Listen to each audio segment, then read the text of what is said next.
Ci troviamo oggi a ponente del porto, una zona che puliamo quasi ogni anno, ma ogni anno la troviamo in condizioni sempre peggiori. Troviamo rifiuti di ogni tipo, sia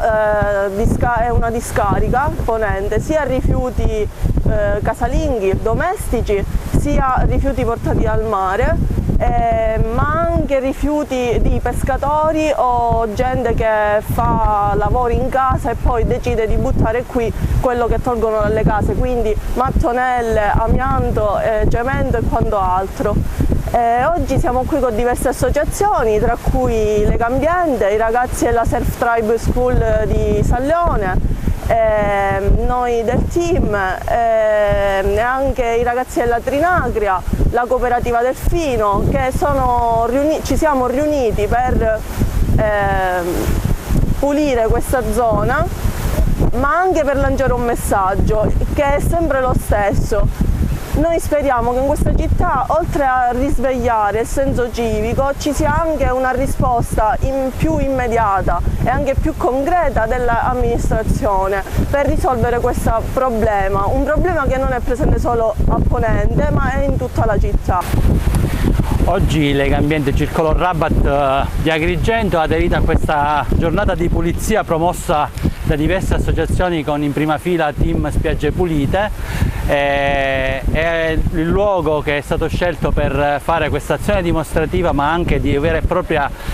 pulizia è la parte occidentale del porticciolo Cesco-Tedesco, che è interessato da un abbandono di rifiuti indiscriminato e davvero molto grave. È una zona che purtroppo è veramente abbandonata, quindi ci sono rifiuti che vengono abbandonati, scusate il gioco di parole, da noi cittadini, ma sono anche rifiuti che vengono riportati in riva al mare dalle correnti, quindi troviamo rifiuti di tipo urbano ma anche rifiuti legati alla navigazione, quindi relitti di barche, polistirolo legato al riempimento delle imbarcazioni. È una situazione veramente molto grave e siamo, se non fossimo veramente ottimisti dovremmo davvero pensare che tutto quello che facciamo è una goccia nell'oceano, ma non ci dobbiamo arrendere, perché non possiamo consentire che un degrado di questo tipo possa ancora peggiorare il nostro litorale e le nostre aree urbane.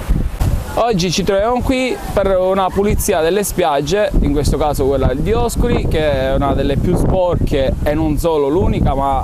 una delle tante dell'Agrigentino. Ci siamo uniti noi volontari e l'iniziativa è partita da chi ama le spiagge. Iniziative come queste servono a sensibilizzare più i giovani e non, a rispettare l'ambiente e rispettare soprattutto noi stessi.